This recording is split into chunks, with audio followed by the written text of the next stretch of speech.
He had seen blood before in darker rooms under colder lights, but the faint rust-colored stain seeping through a white linen napkin in the middle of his own restaurant was the first thing that ever made Adrian Moretti's pulse turn slow instead of fast. The dining room of Moretti's on Fifth shimmered in gold and glass, crystal chandeliers reflecting against polished marble floors imported from Carrara, a string quartet playing something soft and forgettable near the bar. Men in tailored suits discussed mergers over 18-year-old scotch. Women in silk dresses leaned in close, laughter rising like expensive perfume. It was a room built on control, on precision, on the unspoken understanding that nothing chaotic survived within these walls. And yet there she was. Lena Carter moved between tables with her usual quiet efficiency, black uniform pressed, curls pulled back into a low bun, posture straight despite the 12-hour shift stretching behind her. She had mastered the art of invisibility in a place where power sat at every table. But Adrian noticed everything in rooms he owned. He noticed the way her left sleeve tugged lower than usual, the way she kept her wrist angled away from the light, the way her smile didn't quite reach her eyes tonight. When she reached his table to refill his water, her hand trembled just enough to disturb the surface of the glass. "Easy," he said quietly, not unkindly. She nodded without meeting his gaze. "Yes, Mr. Moretti." The linen napkin in her other hand slipped for half a second, and that was when he saw it, a faint bloom of red against white fabric, small but unmistakable. Not dramatic. Not loud. Just wrong. The quartet continued playing. A server laughed near the kitchen doors. No one else noticed. Adrian's jaw tightened almost imperceptibly. He had built an empire in this city by reading details other men overlooked, a delayed handshake, a glance held too long, a contract clause written in smaller print. Lena tried to shift the napkin behind her back, but the movement was too late. "Stay," he said, his voice low enough that only she could hear. She froze. The restaurant seemed to tilt towards stillness around them, though no one could have explained why. He rose from his chair with unhurried grace, 6 feet 3 inches of tailored charcoal suit and controlled authority. Conversations softened as nearby tables sensed the shift. In atmosphere. Adrian stepped closer, not touching her yet, simply observing. Under the warm amber lights, he could see the edge of discoloration beneath the cuff of her sleeve, faint shadows against deep brown skin, partially concealed, carefully hidden. "Who did this?" he asked, not loud, not sharp. Just steady. Lena's eyes flickered up for the briefest moment before lowering again. "It's nothing, sir. I'm clumsy sometimes." Her voice carried that practiced brightness servers used when apologizing for overcooked steak or delayed dessert. It did not match the stiffness in her shoulders. Adrian had grown up in a 2-bedroom apartment above a hardware store in Brooklyn. He remembered the way his mother used to say she'd walked into a door. He remembered how she'd smiled when neighbors asked questions. He remembered how no one had pressed further. The memory settled cold and heavy in his chest. He reached out then, not forceful, just enough to gently lift her wrist into the light. The room did not gasp. No glass shattered. Nothing dramatic occurred. But the air shifted. The faint mark along her skin was undeniable now. Lena inhaled sharply, as if bracing for judgment. Instead, Adrian studied her expression, not the bruise. "You don't ever have to lie to me," he said quietly. For a moment, something fragile flickered across her face, fear, pride, exhaustion, maybe all three. She carefully withdrew her hand. "I can handle it," she replied. The words were small but firm.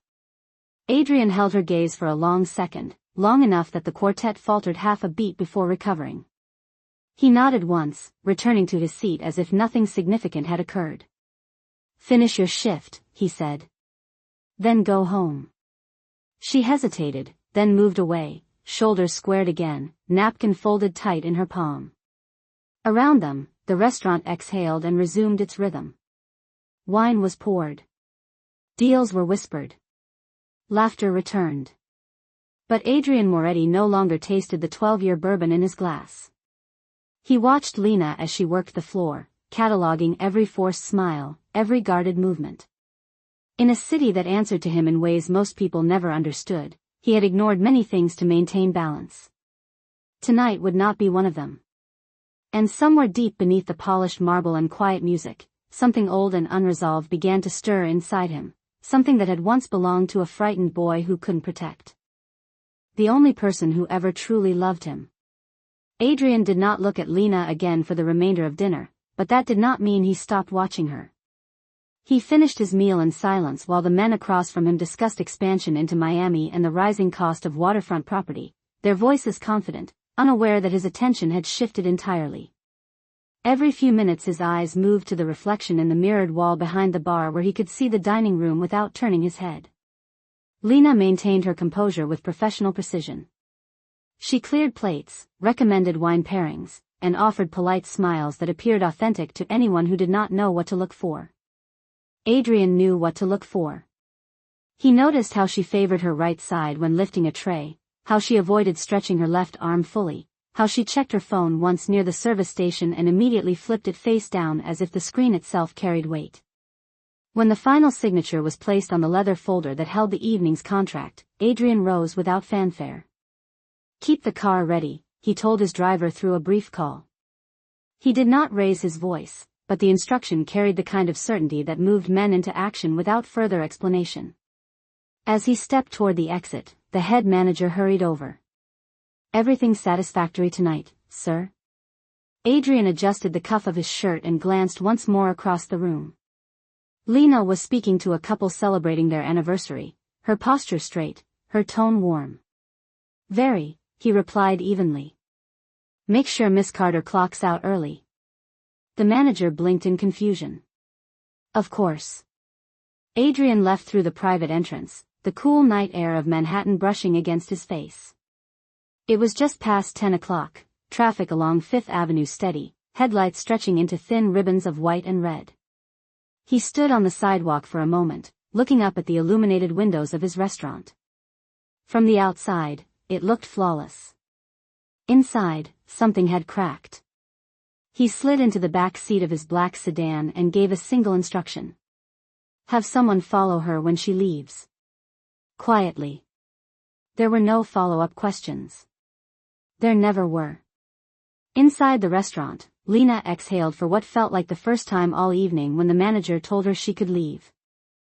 "Early." "Mr. Moretti insisted," he added, as though offering reassurance.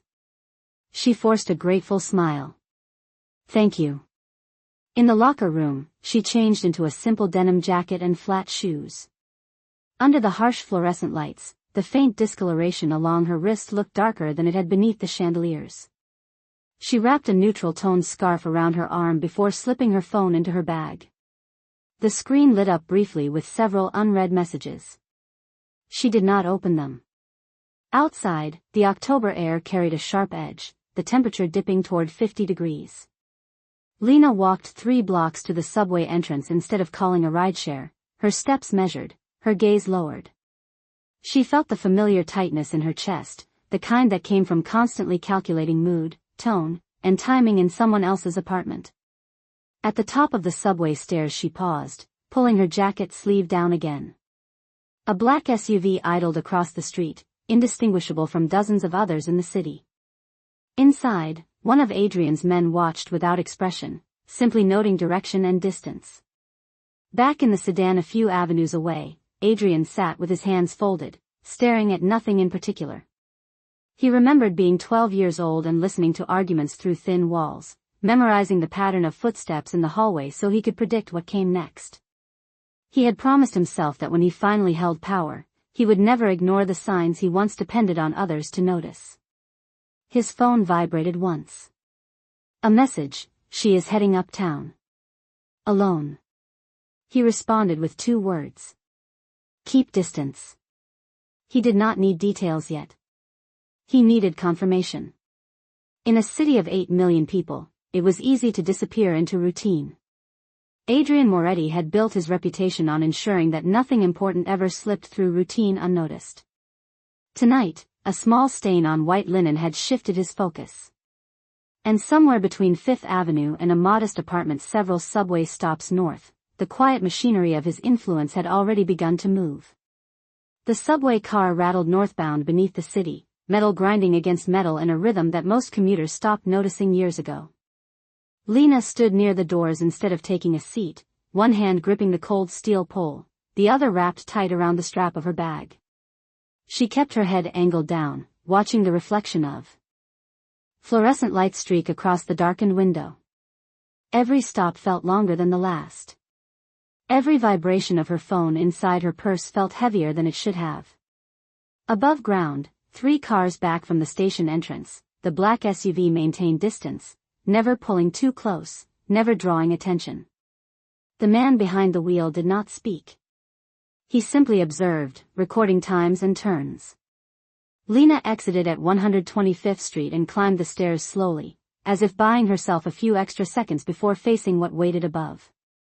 The neighborhood was quieter than Midtown, brownstones lined shoulder to shoulder, streetlights casting pale halos onto cracked sidewalks. A grocery store on the corner flickered with tired neon. She walked the remaining 2 blocks to a narrow brick building with peeling paint along the entry door. Before reaching for the handle, she checked her phone again. 7 missed calls. 3 messages. The latest read, "We need to talk." Her shoulders tightened. Inside, the hallway smelled faintly of detergent and old carpeting. She climbed to the 3rd floor, each step deliberate. When she reached her apartment door, she paused, listening. Silence. She unlocked it and stepped inside, locking it quickly behind her. The apartment was modest, barely 600 square feet, a small living room with a worn gray couch, a compact kitchen with chipped laminate counters, a single framed photo of her mother above the sink. Everything was neat. Carefully maintained. The kind of order someone creates when control feels scarce elsewhere. She placed her bag on the table and removed her scarf, revealing the faint mark along her wrist.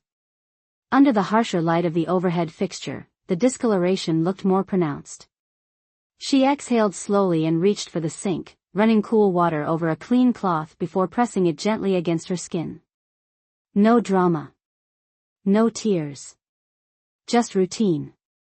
A key turned in the front door. Lena froze.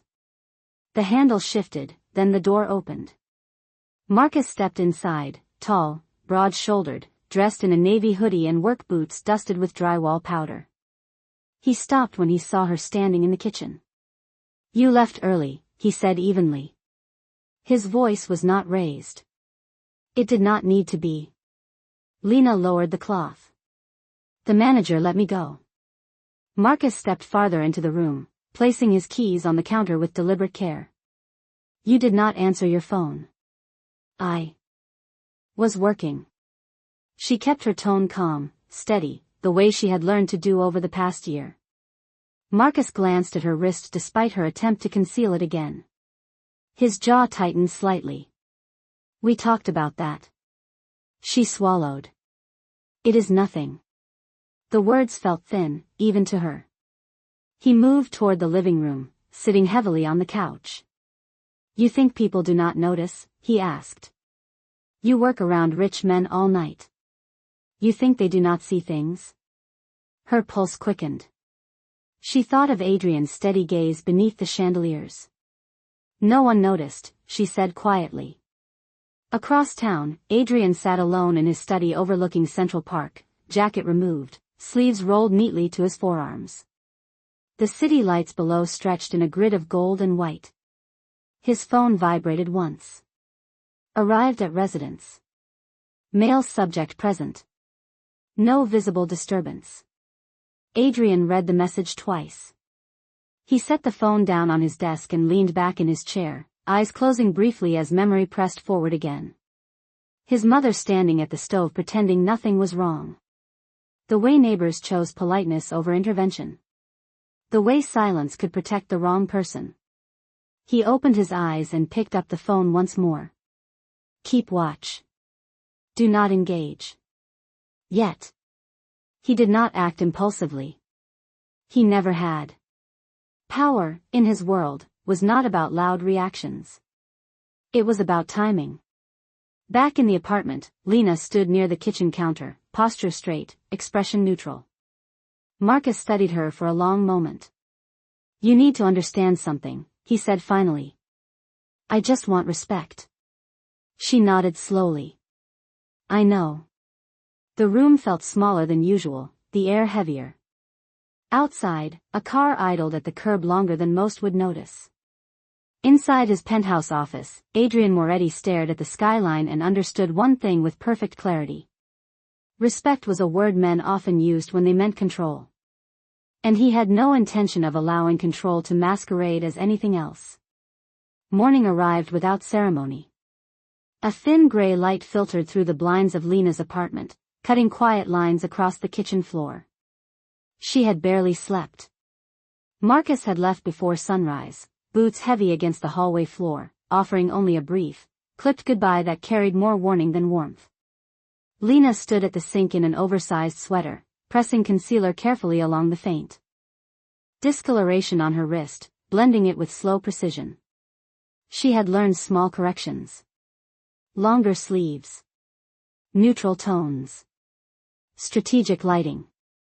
At 8:30 she stepped onto the sidewalk with her bag slung over her shoulder, moving toward the subway as though the night before had not pressed itself into her chest like a weight. Across the street, the same black SUV remained parked with ordinary patience. Inside, the driver noted the time and sent a brief update. "She is leaving for work." No visible incident overnight. Uptown traffic crawled as Lena arrived at the restaurant before opening hours. The dining room felt different in daylight. Without candlelight and evening gowns, the space looked almost ordinary, just polished wood and quiet tables waiting for purpose. She tied her apron, checked the reservation list, and kept her head down. Adrian arrived shortly after 9, entering through the private office entrance. He did not typically visit the restaurant during morning prep, but today routine had adjusted itself around his thoughts. The staff straightened instinctively when he crossed the floor. He acknowledged them with a slight nod, his expression composed, unreadable. From across the room, Lena felt his presence before she saw him. It was not intimidation. It was awareness. She focused on aligning silverware, the soft clink of forks against plates steady in her hands. Adrian stopped near the bar and watched her for several seconds. In daylight the mark along her wrist was less visible beneath the sweater, but he noticed the way she avoided fully extending her arm. "Miss Carter," he said evenly. She turned, posture professional. "Good morning, Mr. Moretti. Walk with me." The request was simple, not loud, yet it shifted the energy in the room. She followed him toward his private office, heels clicking softly against marble. Inside, the space was controlled and minimalist, floor-to-ceiling windows overlooking the avenue, a dark oak desk positioned with deliberate symmetry. He closed the door but did not sit immediately. Lena remained standing, hands folded in front of her. "How long have you worked here?" he asked. "Almost 11 months. "And before that?" "A diner in Harlem." 3 years. He studied her face, not searching for fear, but for truth. "You are good at your job," he said. The statement seemed to catch her off guard. "Thank you." He gestured toward a chair. "Sit." She hesitated, then obeyed. Adrian moved behind his desk but did not lean back. "I asked you a question last night," he continued. "You chose not to answer." Lena's fingers tightened slightly in her lap. "It is personal. Everything becomes my concern when it affects someone under my roof." His tone remained calm, not accusatory. "Are you safe in your home?" The question hung between them. She looked toward the window, watching traffic crawl 10 stories below. "I can handle my own life," she said quietly. Adrian did not interrupt. Silence was a tool he understood well. After several seconds she added, "It is complicated." He nodded once. Complicated does not mean acceptable. She met his gaze then, a flicker of frustration crossing her features. "With respect, sir, this is not your problem." He leaned forward slightly, forearms resting on the desk. "When someone who represents my business walks through those doors with concealed injuries, it becomes my problem. There was no threat in his voice, only resolve. Lena inhaled slowly. You do not understand. Then explain it to me. Her composure wavered just enough to reveal exhaustion beneath it. I do not need saving, she said. I need space. Adrian's expression shifted, not to anger, but to something more reflective. Sometimes, he replied quietly, space is created by removing what does not belong. She studied him, uncertain whether to interpret that as reassurance or warning. Outside the office, the restaurant continued preparing for lunch, unaware that a different kind of negotiation was unfolding behind closed doors. Adrian rose from his chair and walked toward the window, hands clasped behind his back. You will take the rest of the day off, he said without turning around. Paid. Lena stood slowly. That is not necessary. It is decided. His tone ended the discussion. She hesitated, then nodded. As she reached the door, he spoke once more. If you ever decide you cannot handle it alone, you will tell me. It was not a command. It was an offer. Lena left the office with measured steps, unsure whether relief or unease followed her more closely. Adrian remained by the window, watching the city pulse beneath him. Respect, he knew, was not demanded. It was protected. And protection required clarity. Somewhere across town, a man believed control and respect were interchangeable. Adrian intended to correct that misunderstanding without raising his voice. The restaurant felt different after Lena left. The rhythm continued, reservations confirmed, deliveries signed for, chefs moving through stainless steel choreography in the kitchen, but Adrian sensed the absence the way one notices a missing note in a familiar melody. He returned to his office and closed the door without instruction. The city outside moved with its usual indifference, yellow taxis threading through traffic, pedestrians crossing against the light, life continuing without pause. He picked up his phone and made a call that did not require introduction. I want everything, he said calmly. Employment history. Financial records. Background. The man who lives with Lena Carter. There was no need to explain why. The line went silent for a second, then a simple response. Understood. Adrian ended the call and set the phone down with deliberate care. He did not rush decisions. He assembled them. Across town, Lena walked aimlessly for nearly 20 minutes before realizing she had passed her subway stop. The idea of returning to the apartment so soon felt suffocating. She turned toward a small park a few blocks away, one with metal benches and tired trees clinging to autumn leaves. She sat beneath a maple tree and watched a mother push a stroller along the cracked path. The ordinary scene tightened something inside her chest. She had not planned her life this way. She had not imagined calculating her tone in her own kitchen or measuring the weight of silence before responding to simple questions. She pulled her phone from her bag and scrolled through her contacts, stopping briefly on her mother's name before locking the screen again. Pride and fear often wore the same mask. Back in his office, Adrian received the first file within the hour. Marcus Hill. 34 years old. Construction subcontractor. No criminal record. 2 prior complaints filed by neighbors for domestic disturbances. No charges pursued. Adrian read the document twice, jaw tightening at the final line. No charges pursued. He leaned back in his chair and stared at the ceiling for a moment. The system preferred paperwork. Bruises rarely submitted forms. His phone buzzed again with additional information. Outstanding debt. Sporadic employment gaps. A recent loan co-signed by Lena Carter. Adrian exhaled slowly. Control often hid behind financial dependency. He stood and walked to the window, hands clasped behind his back, watching a helicopter drift across the skyline. He did not feel anger in the way most men described it. What he felt was alignment. A quiet certainty that something out of balance would be corrected. His phone vibrated once more. He is at a job site in Queens, the message read. We can approach. Adrian considered the timing. It was just past noon. Workers would be present. Public. Controlled. He typed a short reply. Set a meeting. Offer him an opportunity. The response came quickly. Understood.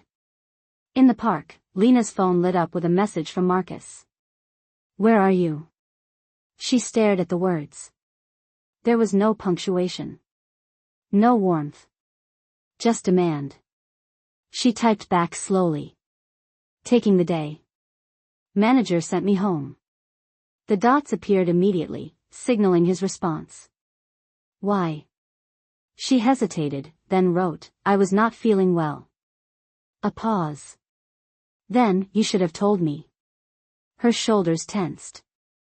I am telling you now, she typed. The conversation ended there, unresolved but temporarily quiet. Lena placed the phone back in her bag and closed her eyes, letting the faint warmth of the afternoon sun rest against her face. For a few seconds she allowed herself to imagine a version of her life where questions were not cross-examinations. Where concern did not feel like surveillance. Across the river in Queens, Marcus wiped sweat from his forehead and stepped away from a stack of lumber as a black sedan pulled to the curb beside the construction site. Two men stepped out, dressed in tailored coats that did not belong among scaffolding and dust. One approached with measured politeness. Marcus Hill, he asked evenly. Marcus nodded, wary. Mr. Moretti would like a word. The name landed with weight. Even in circles far removed from fine dining, Adrian Moretti's influence carried recognition. Marcus straightened slightly. About what? The man offered a faint smile. An opportunity. He gestured toward the sedan. There was no threat in his tone. No raised voices. Just certainty. Marcus hesitated, then wiped his hands on his jeans and followed. Inside the car, tinted windows muted the outside world. The door closed with a soft, final click. And in a penthouse overlooking Manhattan, Adrian Moretti stood perfectly still, waiting for the next piece of the equation to fall into place. The interior of the black sedan felt quieter than it should have. Traffic noise dissolved behind tinted glass, the outside world reduced to muted motion. Marcus sat stiffly in the leather seat, hands resting on his knees, dust from the construction site still clinging to the edges of his boots. Across from him sat Adrian Moretti, posture relaxed, charcoal coat draped neatly over his shoulders, expression composed in a way that made it impossible to guess what he was thinking. For several seconds neither man spoke. The silence was intentional. It allowed hierarchy to establish itself without volume. Finally, Adrian leaned forward slightly, resting his forearms on his knees. You know who I am, he said, not as a question. Marcus nodded once. I have heard the name. Good. Adrian's voice remained even. Then you understand that I value clarity. Marcus shifted, glancing briefly at the tinted window before returning his gaze forward. What is this about? Adrian held his eyes. Lena Carter. The name landed between them. Marcus's jaw tightened almost imperceptibly. She works for you. She does. Adrian paused. And I do not tolerate instability around my business. Marcus let out a short breath. If this is about her taking the day off, that was between us. There is no between, Adrian replied calmly. There is behavior. There are consequences. Marcus straightened, defensive tension rising in his shoulders. You think you know my relationship? I know enough. Adrian's tone did not sharpen. It did not need to. 2 prior complaints filed by neighbors. Financial dependence structured through a co-signed loan. Repeated visible marks concealed during work hours. Marcus's face shifted from guarded to unsettled. You had me followed? I had information gathered, Adrian corrected smoothly. There is a difference. The car remained parked along a quiet side street near the construction site. Workers moved in the distance, unaware of the conversation unfolding a few yards away. Marcus ran a hand over his jaw. You are overstepping. Adrian considered that word for a moment. Overstepping would be interfering in something that does not affect me. Lena represents my establishment. She interacts with my clients. Her safety affects my operations. Marcus let out a frustrated breath. She exaggerates. Adrian's gaze did not waver. I am not interested in your interpretation. I am interested in resolution. Resolution? Yes. Adrian leaned back slightly, crossing one leg over the other. You will move out of her apartment by the end of the week. Marcus stared at him, disbelief flickering across his face. You cannot tell me where I live. You are correct, Adrian said evenly. I cannot. He reached into the inner pocket of his coat and withdrew a slim envelope, placing it on the seat between them. But I can present options. Marcus glanced at the envelope but did not touch it. What is that? An offer, Adrian replied. A job opportunity out of state. Higher pay. Housing included for the first 3 months. Debt cleared upon relocation. The words were delivered without flourish. Marcus's eyes narrowed. You expect me to just leave? I expect you to choose, Adrian said. You can remain here and continue as you have. In that case, I will pursue every legal and financial channel available to ensure that Lena Carter is protected from instability. His voice remained calm, but the meaning sharpened. Or you can accept a fresh start that benefits you materially and removes conflict. Marcus leaned back, processing. And if I refuse? Adrian did not hesitate. Then I proceed without cooperation. There was no threat of physical harm. No raised voice. Just inevitability. Marcus looked down at the envelope again. Why do you care so much? The question carried genuine confusion. Adrian's expression shifted almost imperceptibly. Because someone should have, he said quietly. The car remained still, the air thick but controlled. Marcus swallowed, staring at the sealed envelope as if it might alter its contents if ignored long enough. Outside, a crane swung slowly above the construction site, steel beams suspended midair. Inside, another kind of structure was being adjusted. Adrian reached for the door handle. You have 48 hours, he said. After that, the choice narrows. He opened the door and stepped out into the afternoon light without looking back. The sedan door closed softly behind him.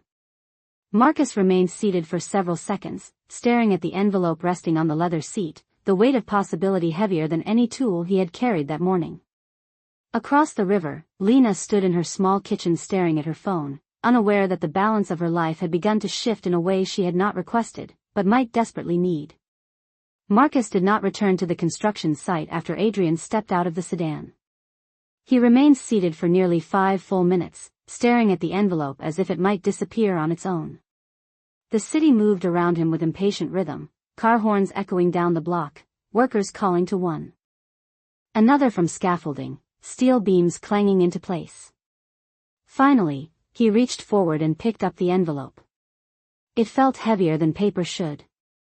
Inside were printed documents outlining a supervisory position with a development firm in Charlotte, North Carolina, along with a relocation stipend large enough to eliminate the outstanding loan co-signed by Lena.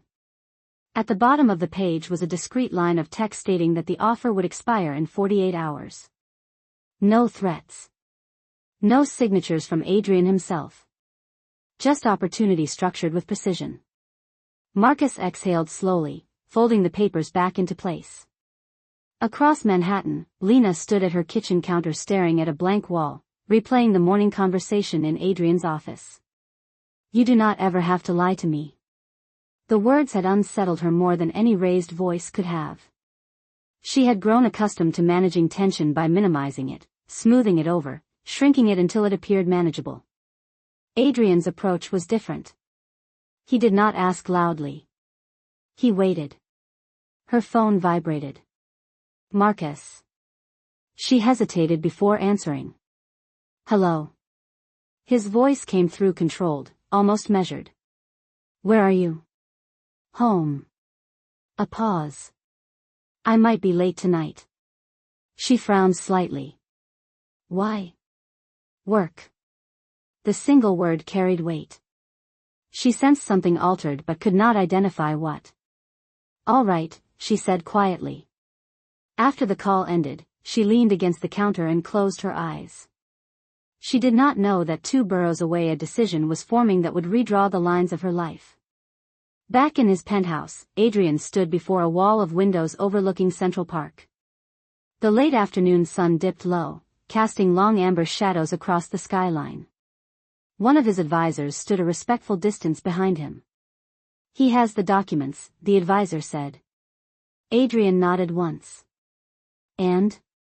He did not refuse. Adrian's reflection in the glass looked calm, almost detached. Men like him measure pride against comfort, he said. Eventually comfort wins. The advisor hesitated. And if it does not? Adrian turned slightly, his gaze steady. Then we escalate legally. Landlord pressure. Financial audits. Protective orders if necessary. All within the law.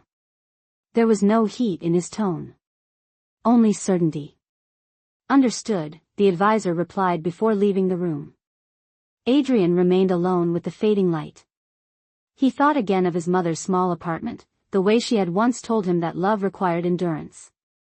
He had believed that for years. Until he learned that endurance without respect was simply surrender dressed as loyalty. Night settled over the city. In her apartment, Lena prepared a simple dinner she did not feel like eating. She checked the clock repeatedly as the hours passed. 9:30. 10:15. 10:42. The door finally opened close to 11. Marcus stepped inside more quietly than usual. His expression was unreadable, caught somewhere between calculation and unease. You are late, Lena said softly. He nodded, setting his keys down. I met someone today. Her stomach tightened. Who? He looked at her carefully. Your boss. The room felt smaller instantly.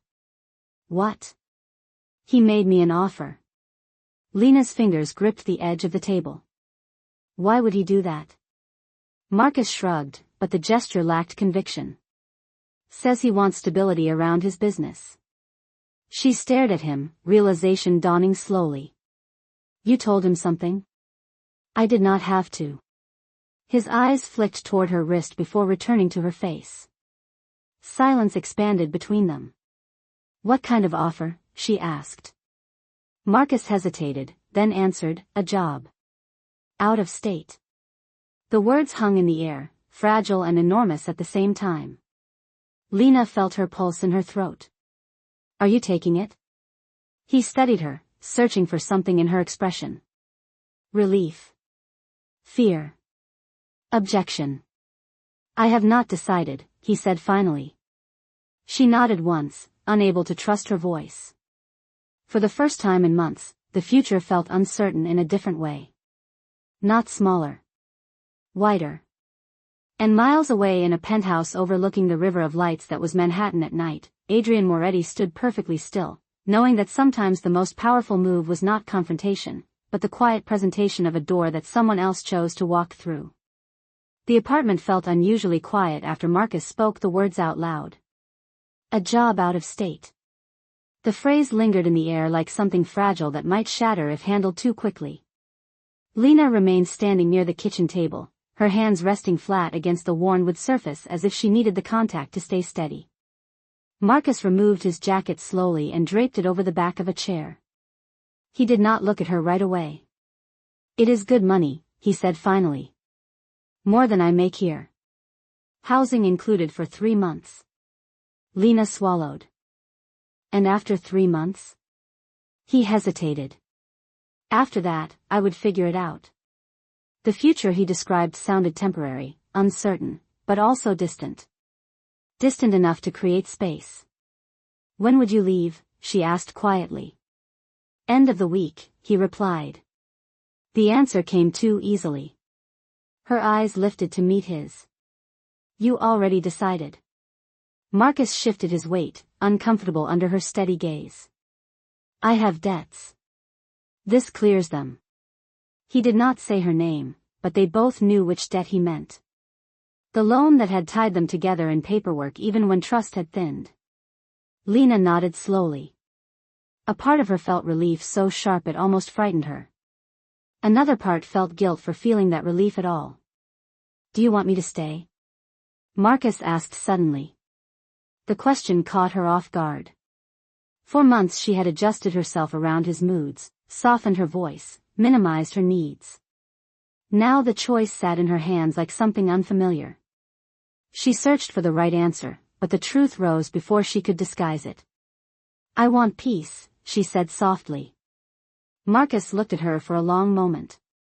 Something unreadable crossed his expression, not anger, not tenderness, but resignation. Peace costs, he replied. Everything does. The conversation ended there, not with resolution but with acknowledgement. He moved toward the bedroom, leaving Lena alone in the kitchen with the hum of the refrigerator and the faint sound of traffic drifting through the window. She lowered herself into a chair and pressed her palms together, breathing in slowly. For the first time in a year, the walls of the apartment did not feel as permanent. Across Manhattan, Adrian stood in his office reviewing numbers projected on a digital screen. Profit margins. Expansion timelines. Investment forecasts. The language of control. Yet his thoughts were elsewhere. His phone vibrated once. He read the brief update without expression. Offer likely accepted. Subject appears compliant. Adrian set the phone down and turned toward the window. The skyline glittered beneath a clear night sky, each building lit with individual stories of ambition and compromise. He understood that change rarely arrived with applause. It arrived quietly, disguised as opportunity. The following morning dawned cool and bright. Lena arrived at the restaurant before her shift, moving with cautious focus. She had slept little, but her posture felt different, lighter in a way she did not fully trust. As she tied her apron, she sensed Adrian's presence behind her. Good morning, he said evenly. She turned. Good morning, Mr. Moretti. He studied her face for a brief moment. How are you? The question was simple, but it carried weight. I am, considering things, she replied carefully. He nodded once. That is wise. She hesitated, then added, he told me about the job. Adrian's expression did not change. It is a solid offer. You arranged it. It was not an accusation. It was recognition. I presented an option, he corrected calmly. The choice remains his. Lena held his gaze. And mine? For a fraction of a second, something almost like respect flickered in his eyes. Always yours, he said quietly. The lunch crowd began to filter in, conversations rising, glasses clinking, the ordinary rhythm of the restaurant resuming. Lena moved toward her first table, aware that something invisible had shifted around her life. The next 48 hours would determine more than a relocation. They would determine whether silence would continue to define her space, or whether space itself could finally belong to her. And high above the city streets, Adrian Moretti watched the floor of his restaurant with the calm of a man who understood that the most decisive victories were the ones no one else recognized as battles at all. The 48 hours did not pass quietly. They stretched and tightened like wire pulled between two distant points, humming with tension no one else could hear. By Thursday evening, the restaurant moved at full capacity, every table reserved, the bar lined 3 rows deep with tailored suits and glittering dresses. Lena moved through the dining room with steady precision, her posture calm, her voice warm, but beneath the surface her pulse measured every passing minute. Marcus had packed 2 boxes that morning. Nothing dramatic. Just clothes folded into cardboard and a framed photograph turned face down before being wrapped in newspaper. He had not said whether he would sign the relocation papers. He had simply said, I am thinking. Adrian observed the room from his usual table near the back, a position that offered both privacy and a clear line of sight. He did not interfere. He did not signal. He waited. Around 9:30, Lena's phone vibrated inside the pocket of her apron. She did not check it immediately. Professional first. Personal later. When she finally slipped into the service hallway to glance at the screen, the message was short. I signed. Leaving Sunday morning. Her breath caught, not from fear, but from the sudden release of something that had been pressing against her ribs for months. She read the message again to be certain. Leaving Sunday morning. No accusations. No ultimatums. Just departure. She leaned back against the tiled wall and closed her eyes for a second longer than necessary. When she returned to the dining room, her movements felt lighter, almost unfamiliar in their ease. Adrian noticed the shift immediately. The tension that had tightened her shoulders for weeks had eased, subtle but visible. When she approached his table to refill his water, her hand did not tremble. He looked up at her, studying her expression. You received news, he said quietly. It was not a question. She allowed herself the smallest nod. Yes. And? His tone remained even. Lena hesitated, then answered honestly. He is leaving. The words felt strange on her tongue, as though speaking them made them more real. Adrian held her gaze for a moment, searching for distress, for doubt. He found neither. Only steadiness. Are you all right? He asked. This time the question carried no weight of authority, only consideration. She inhaled slowly. I think I will be. A faint shift touched Adrian's expression, almost imperceptible but genuine. Good, he said simply. The dining room continued its rhythm, unaware that a quiet turning point had just passed between two people at a corner table. On Sunday morning, the apartment felt hollow. Marcus loaded the final box into the trunk of a rented sedan, the October air crisp and clear. Lena stood on the sidewalk with her arms folded, watching without comment. There were no raised voices. No dramatic farewells. Marcus closed the trunk and faced her. I never meant for things to feel like they did, he said. She considered the words. I know, she replied softly. That was the truth. Intention had never been the issue. Impact had been. He nodded once, climbed into the car, and drove away without looking back. Lena remained on the sidewalk long after the sedan disappeared around the corner. The city sounded different that morning. Lighter. Or perhaps she was. By Monday evening she returned to work with her head held higher, sleeves rolled comfortably to her wrists. Without calculation. Under the golden chandeliers, the faint marks had already begun to fade. When she stepped into the dining room, Adrian was standing near the entrance greeting a visiting investor. Their eyes met briefly across the room. He did not smile broadly. He did not acknowledge anything publicly. He simply gave a slight nod, one that carried understanding rather than ownership. Lena nodded back before moving toward her tables. The city outside continued its relentless motion, unaware that a quiet recalibration had occurred within its limits. No headlines would print the story. No sirens would announce it. Yet in a small apartment uptown and beneath the chandeliers of a midtown restaurant, something fundamental had shifted. Control had loosened its grip. Silence had lost its authority.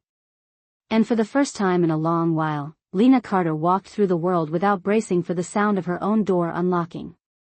By Tuesday evening, the shift in Lena's posture had become undeniable. She moved through the restaurant with a steadiness that did not rely on caution.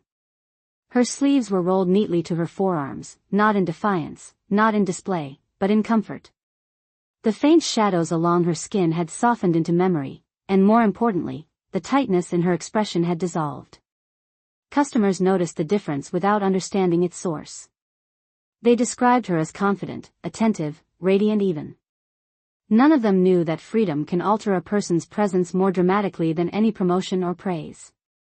Adrian watched from his usual place, a silent observer beneath crystal chandeliers that cast warm light across marble floors.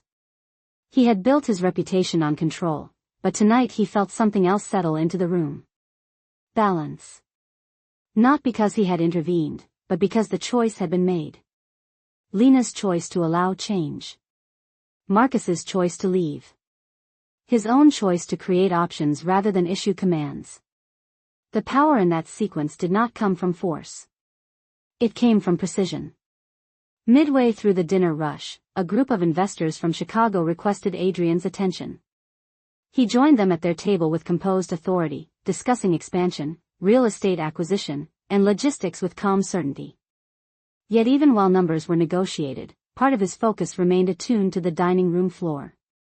When Lena passed near the table, one of the investors remarked, "Your staff seems exceptionally well trained." Adrian followed the man's gaze briefly before responding. "They are respected," he said simply. The distinction mattered. Later that night, after the final guests departed and the last glass was polished to a flawless shine, Lena lingered near the bar. The staff dispersed gradually, laughter echoing lightly in the now quiet space. Adrian approached without ceremony. "You handled tonight well," he said. She met his eyes without hesitation. "Thank you." The air between them felt different than it had a week earlier. Less charged. More grounded. "How is your apartment?" he asked. "Quiet," she replied. The word carried no fear. Only truth. Adrian nodded once. "Good." Silence settled comfortably for a moment. Then Lena surprised herself. "Why did you really do it?" she asked. He understood immediately what she meant. He did not pretend otherwise. "Because when I was young," he said slowly, "someone could have." He did not elaborate. He did not dramatize. The weight of the sentence lay in what remained unsaid.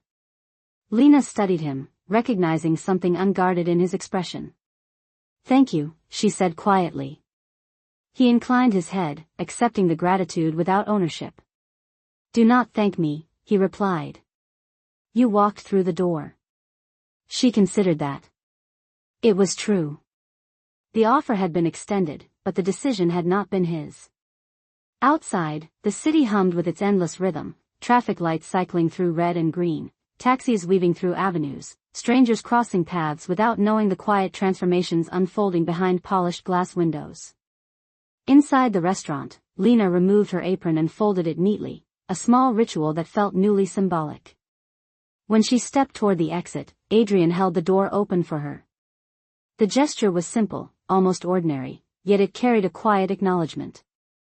As she stepped onto the sidewalk, the cool night air brushed against her face.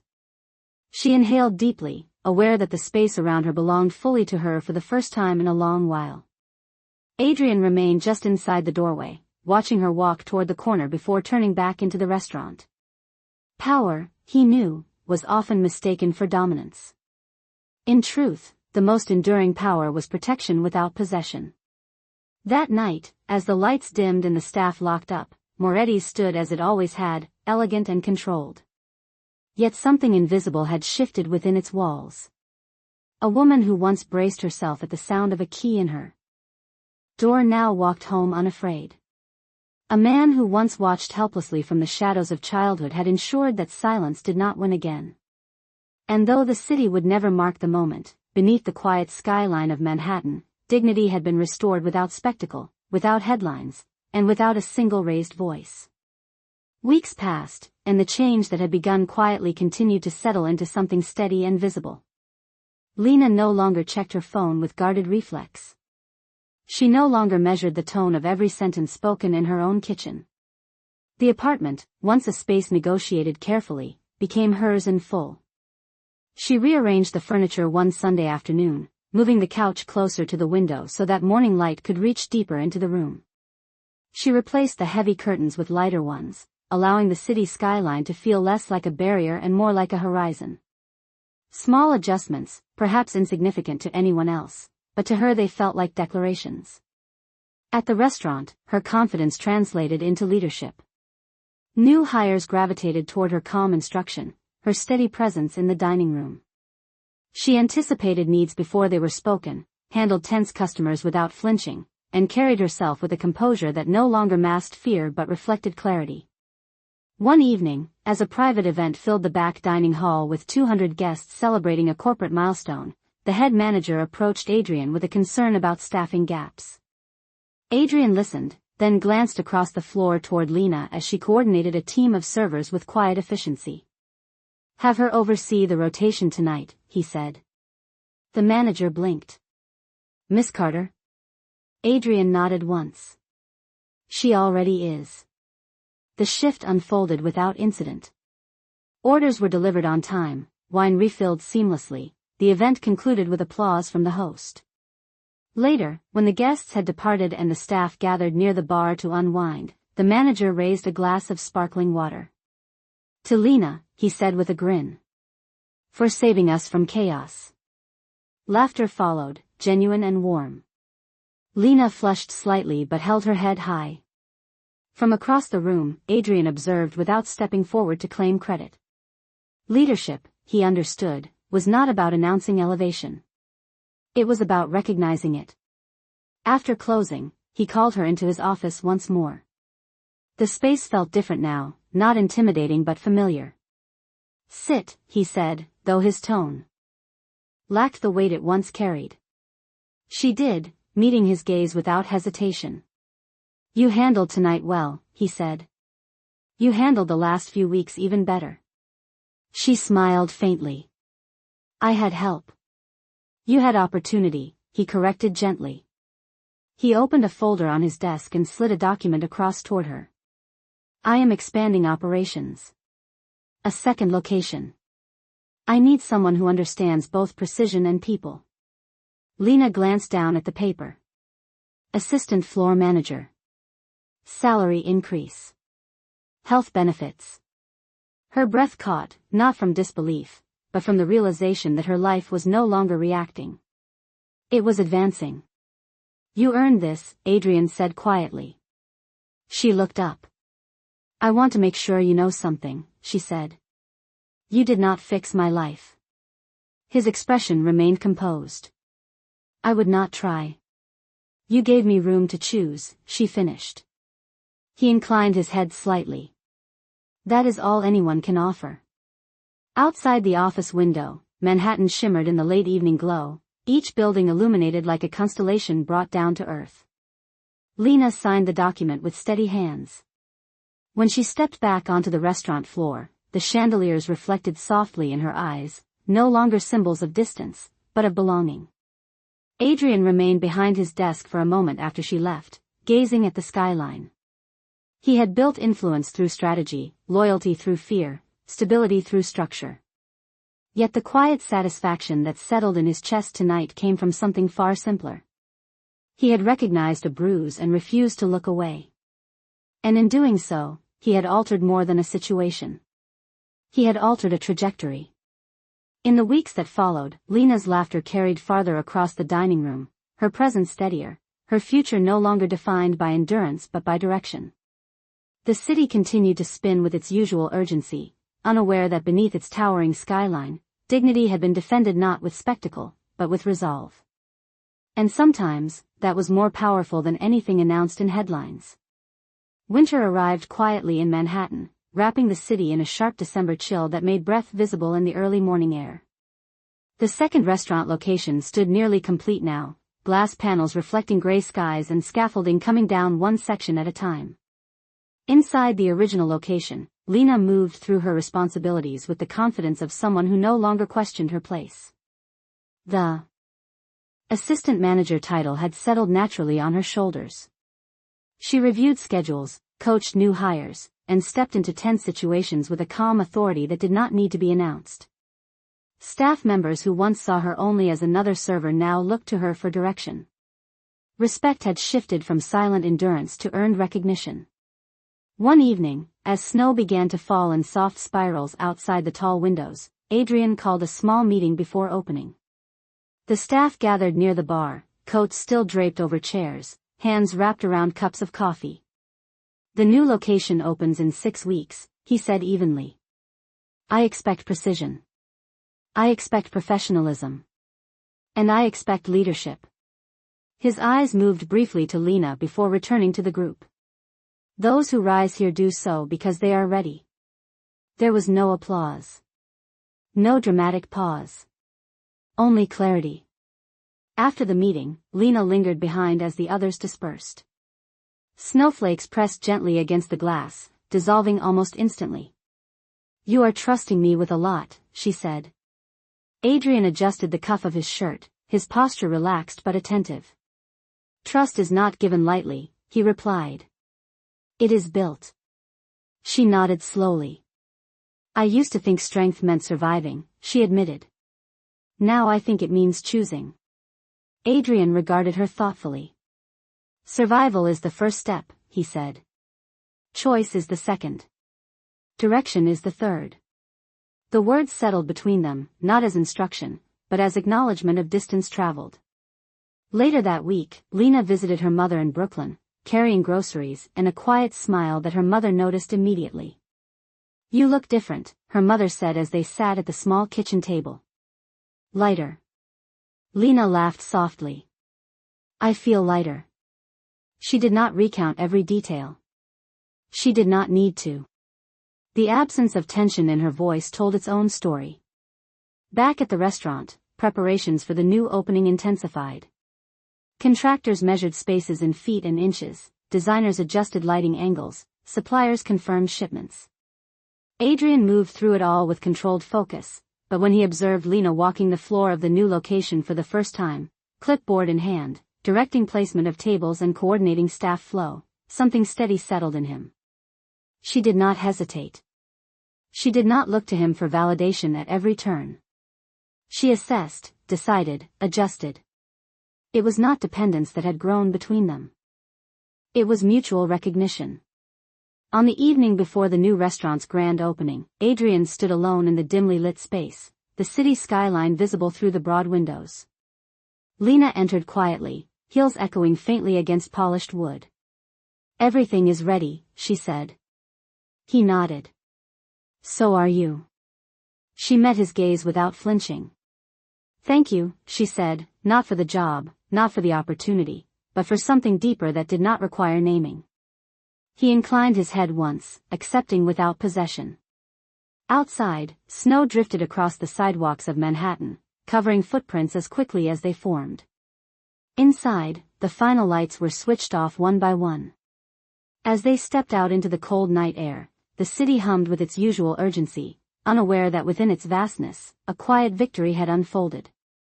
Not a victory of dominance or spectacle, but of dignity reclaimed and direction chosen.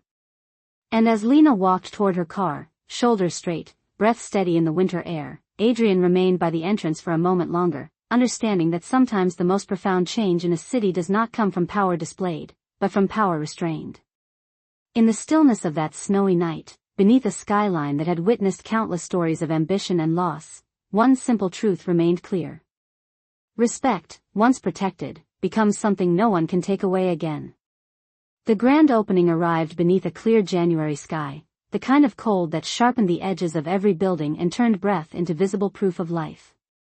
The new restaurant stood illuminated against the Manhattan night, glass walls glowing amber from within, a quiet statement of precision and intent. Black cars lined the curb in measured intervals, their doors opening to release investors, public figures, and longtime clients who understood that when Adrian Moretti expanded, the city paid attention. Inside, the air carried the scent of polished wood, fresh linen, and anticipation. Lena stood near the entrance, clipboard in hand, headset discreet against her ear, posture straight but unforced. She wore a tailored black blazer now, not as costume, but as position. As guests stepped inside, she greeted them with steady warmth, directing staff with small, confident gestures that required no raised voice. Every movement reflected ownership of her role. Adrian watched from a distance at first, allowing the evening to unfold without interference. He had spent years mastering visibility, knowing when to dominate a room and when to withdraw. Tonight, he chose restraint. When a minor delay in the kitchen threatened the timing of the first course, Lena adjusted the service flow without panic, rerouting plates, signaling the bar to extend a champagne round, keeping the rhythm intact. The guests never sensed the adjustment. Control, when done correctly, looks effortless.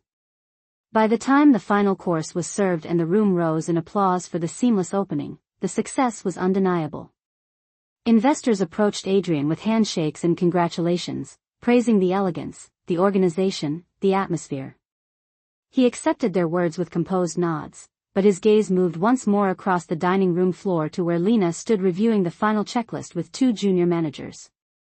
Later, after the last guest departed and the staff gathered for a brief closing acknowledgement, Adrian stepped forward. Tonight was not about expansion, he said calmly. It was about standard. And standard was met. He paused, allowing the words to settle. Leadership was visible. His eyes met Lena's briefly before continuing. That is how we move forward. There was no dramatic flourish, no spotlight. Yet everyone in the room understood. When the staff dispersed, Lena remained near the entrance, watching snow begin to fall again in soft, deliberate patterns against the dark sidewalk. Adrian approached quietly. You were prepared, he said. She exhaled, a small laugh escaping her lips. I was ready.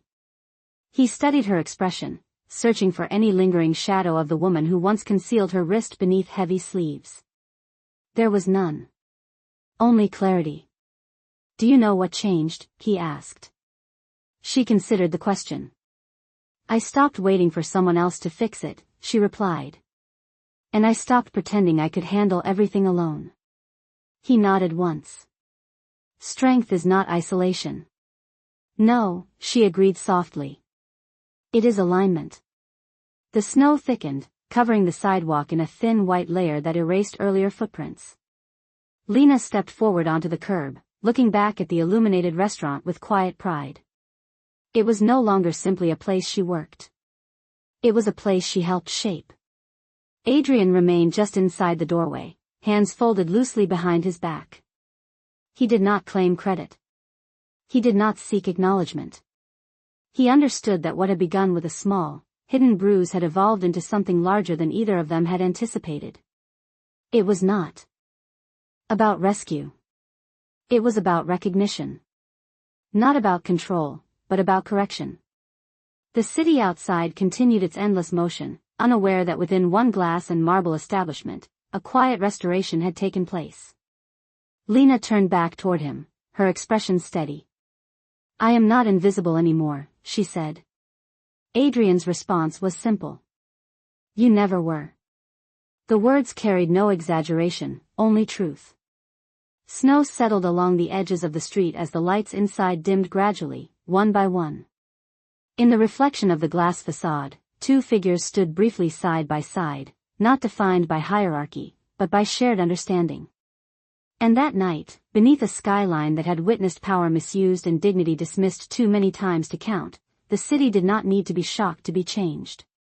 It only needed one person to refuse to look away. And in that quiet refusal, the world remembered what dignity looks like.